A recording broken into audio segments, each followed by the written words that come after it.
लोकसभा चुनाव की मतदान प्रक्रिया सकुशल व शांतिपूर्ण ढंग से संपन्न कराए जाने को लेकर अयोध्या जिला निर्वाचन अधिकारी नीतीश कुमार ने आज राजकीय इंटर कॉलेज में बनाए गए स्ट्रॉन्ग रूम के साथ साथ 4 जून को होने वाली मतगणना की तैयारियों का जायजा लिया।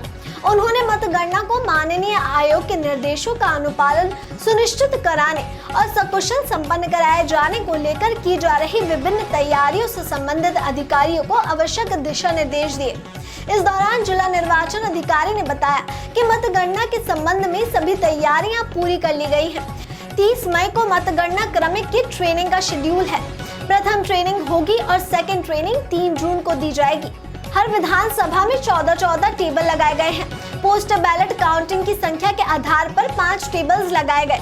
उन्होंने कहा मतगणना कार्मिकों, विभिन्न प्रत्याशियों व उनके एजेंटों और मीडिया के लिए उपयुक्त स्थल पर वाहन पार्किंग का स्थान निर्धारित करने व उनके मतगणना स्थल तक आने के प्रवेश द्वार निर्धारित करने के लिए एसपी सिटी को निर्देशित किया।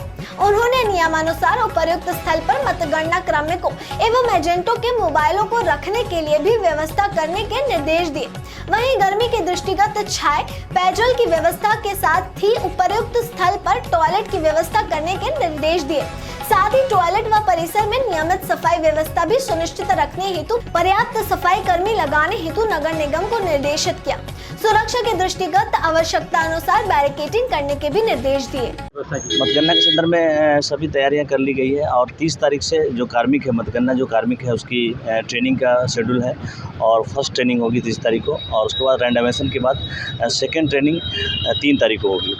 और उसके लिए हर एक विधानसभा में 14 टेबल्स लगाए गए हैं और पोस्टल बैलेट काउंटिंग के लिए और पोस्टल बैलेट की संख्या के आधार पर 5 टेबल्स लगाए गए हैं। ईटीपीबीएस के लिए भी अलग से टेबल्स लगाए गए हैं और 5 एआरओ प्लस 8 एआरओ अतिरिक्त लगाए गए हैं। कुल मिलाकर 13 एआरओ रहेंगे जो पूरी व्यवस्था को देखेंगे। आरओ भी हम लोग रहेंगे उसमें पूरे डिटेल रूप से और पूरी व्यवस्था हो चुकी है। ट्रेनिंग का मॉड्यूल भी है और उसके तहत जो अपडेटेड चुनाव आयोग की गाइडलाइंस है उसकी ट्रेनिंग भी दी जा रही है और एक बेहतर व्यवस्था के तहत चुनाव मतदान की प्रक्रिया के बाद अब मतगणना की प्रक्रिया कराई जाएगी। तो स्ट्रॉन्ग रूम की पारदर्शिता स्ट्रॉन्ग रूम के पारदर्शिता के लेके यहाँ पे जो हमारे पार्टीज़ के कैंडिडेट्स के जो एजेंट्स हैं उनको यहाँ पे यथास्थान दिया गया है। उनके बेसिक फैसिलिटी दी गई है और वहाँ पे हम लोगों ने टीवी भी लगा के उसका फीडिंग दे रहे हैं। उनको सीसीटीवी फुटेज उनको फीडिंग दिया जा रहा है और यहाँ पे 4 विधानसभा फैजाबाद की और 1 विधानसभा अम्बेडकर नगर दोनों की अलग अलग फीडिंग दी जा रही है और वो बहुत बेहतर व्यवस्था से के साथ संपन्न की जा रही है और सभी एजेंट्स से हम लोग मिलकर आते हैं और रेगुलर रूप से हमारे एआरओ और आरओ हम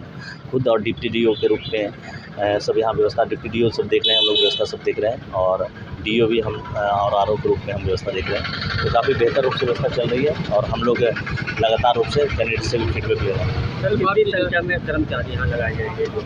यहाँ पे जो लगभग 500 संख्या में लगभग कर्मचारी होंगे और जो टेबल वाइज होंगे, जो हर एक विधानसभा वाइज जो 14 टेबल्स मैंने बताया और पोस्टल बैलेट के लिए टेबल्स बनाएंगे और तो इस तरीके से 1+3 हर एक टेबल्स पे रहेंगे। तो पूरी व्यवस्था रहेगी कि हम लोग तीव्र गति से काउंटिंग की प्रक्रिया विधिवत रूप से कर पाएँ। आज की खबरों में बस इतना ही। देखते रहिए हिंदी खबर एक्सप्रेस। धन्यवाद।